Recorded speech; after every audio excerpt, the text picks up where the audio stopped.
नमस्कार दोस्तों, आपके अपने YouTube चैनल इंग्लिश सीखो विद अभय सर में स्वागत है। उम्मीद करता हूं कि आप लोग अच्छे होंगे, मस्त होंगे। आज की वीडियो में हम लोग सीखेंगे एसएससी एग्ज़ाम्स में आने वाले top 200 most repeated one word substitutions जो कि आपके एग्ज़ाम्स के लिए बहुत ही यूज़फुल हो सकते हैं। ये सारे ऐसे वन वर्ड सब्स्टिट्यूशंस हैं जो कि एग्ज़ाम में कई बार आए हैं, बहुत बार आए हैं। तो आप अंदाज़ा लगा ही सकते हैं कि ये आपके एग्ज़ाम्स के लिए कितने इंपॉर्टेंट हो सकते हैं। तो चलिए हम लोग वीडियो को स्टार्ट करते हैं। हमारा फर्स्ट क्वेश्चन दिया हुआ है, a person who helps another to commit a crime or to do something morally wrong, या बोल सकते हैं अ पार्टनर इन क्राइम। इसका मतलब हुआ कि ऐसा व्यक्ति जो आपको क्राइम करने में मदद करता हो, तो उसको इंग्लिश में कहा जाता है अकम्प्लिश। इसकी हिंदी होती है सह अपराधी। मतलब जो क्राइम करने में आप किसी को साथ देते हैं तो उसको अकम्प्लिश बोला जाता है। दूसरा क्वेश्चन दिया हुआ है, a situation in a country and organisation etcetera in which there is no government order और कंट्रोल। मतलब एक देश में एक ऐसी सिचुएशन होती है जहाँ पे गवर्नमेंट ऑर्डर काम नहीं करता है, जहाँ पे गवर्नमेंट का कोई भी कंट्रोल नहीं होता है, तो उस सिचुएशन को कहा जाता है अनार्की। हिंदी में होता है अराजकता। तीसरा क्वेश्चन हमारा दिया है, one who doesn't believe in the existence of God. मतलब ऐसा व्यक्ति जो भगवान को नहीं मानता है, भगवान में विश्वास नहीं रखता हो, तो उसको कहते हैं ऑथिस्ट, हिंदी में नास्तिक। अगला क्वेश्चन दिया है, a person who Yeats human flesh. मतलब एक ऐसा व्यक्ति जो मांस खाता हो, वो भी इंसान का, तो उसको इंग्लिश में कहा जाता है कैनिबल। मतलब हिंदी में कहते हैं नरभक्षक, या फिर नरभक्षी भी आप कह सकते हैं। अगला क्वेश्चन है, a group of stars that forms a shape in the sky and has a name. मतलब अ ग्रुप ऑफ स्टार का एक समूह और उसका शेप होता है, वो आकाश में रहता है, तो उसको क्या कहते हैं? जाहिर सी बात है, उसको कॉन्स्टिलेशन कहते हैं।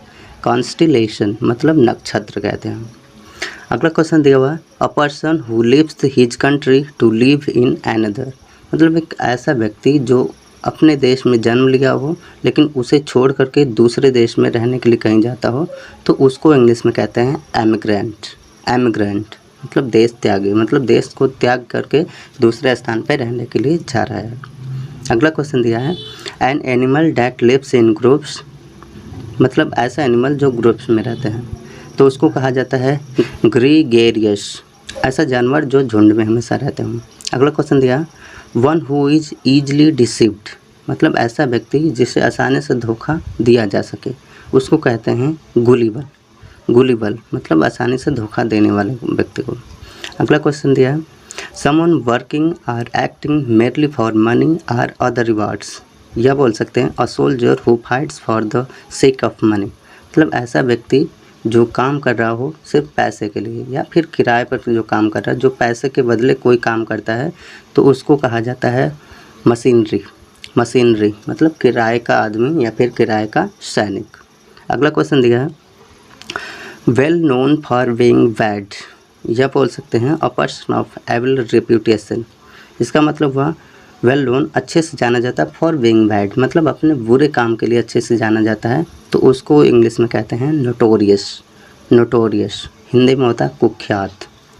अगला क्वेश्चन दिया है, animal that can live both on land and in water. मतलब ऐसा एनिमल जो लैंड पर भी रह सकता है और वाटर में भी, तो उसको बोला जाता है एम्फीबियंस। हिंदी में होता है उभयचर जंतु। अगला क्वेश्चन दिया है, the life history of a person written by himself. मतलब जो इंसान अपनी खुद की हिस्ट्री लिखा हो उसको ऑटोबायोग्राफी कहते हैं। हिंदी में होता है आत्मकथा।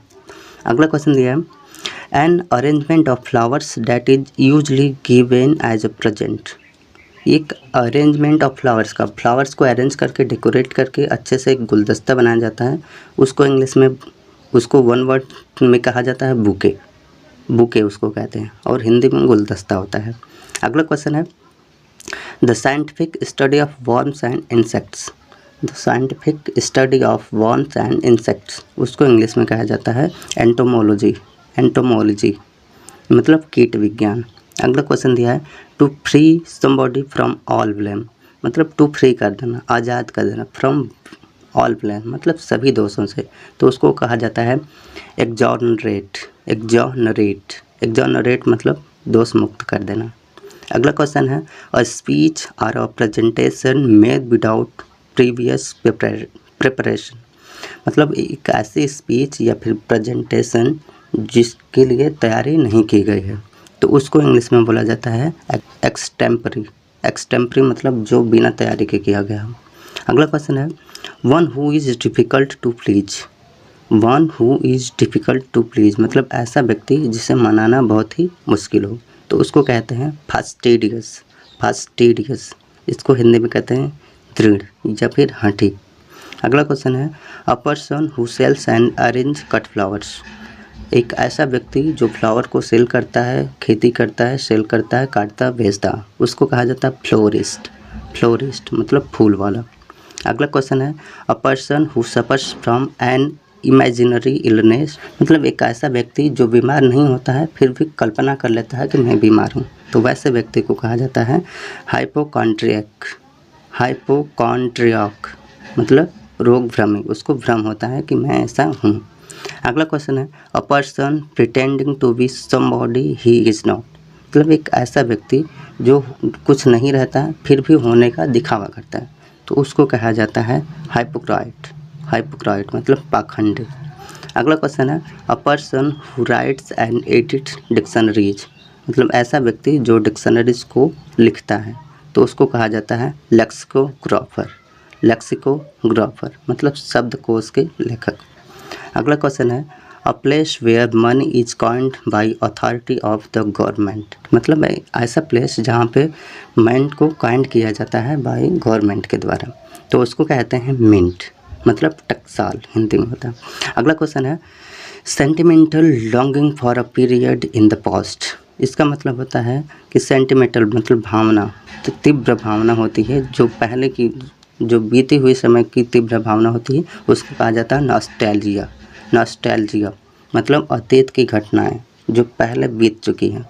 अगला क्वेश्चन दिया हुआ है that through which light can not pass. That through which light can not pass मतलब एक ऐसी चीज़ जिससे लाइट पास ना हो पाए, क्रॉस ना पाए, उसके आर पार ना हो पाए, तो उसको इंग्लिश में कहते हैं ओपेक।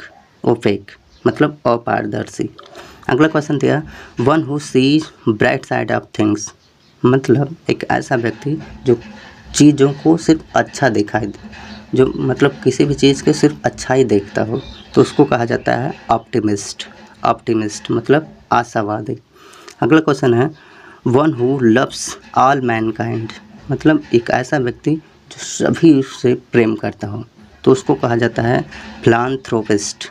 फिलान्थ्रोपिस्ट मतलब जन हितैषी, जो जन के हित के बारे में काम करता हूँ। अगला क्वेश्चन है अ पर्सन हु कलेक्ट्स और स्टडीज स्टैम्प्स। इसका मतलब ऐसा व्यक्ति जो कलेक्ट करता है स्टैम्प्स को, मतलब फिलाटेलिस्ट। फिलाटेलिस्ट उसको फिलाटेलिस्ट कहते हैं, मतलब डाक के टिकट का काम कलेक्ट करता है। अगला क्वेश्चन है a person who knows and is able to use several languages. मतलब ऐसा व्यक्ति जो बहुत सारे लैंग्वेज बोलता है, जानता है, तो उसको कहा जाता है पॉलीग्लॉट। पॉलीग्लॉट बहुत ही इम्पोर्टेंट है, उसको हिंदी में कहते हैं बहुभाषी। पॉलीग्लॉट मतलब बहुभाषी। अगला क्वेश्चन है to give up one's authority or throne.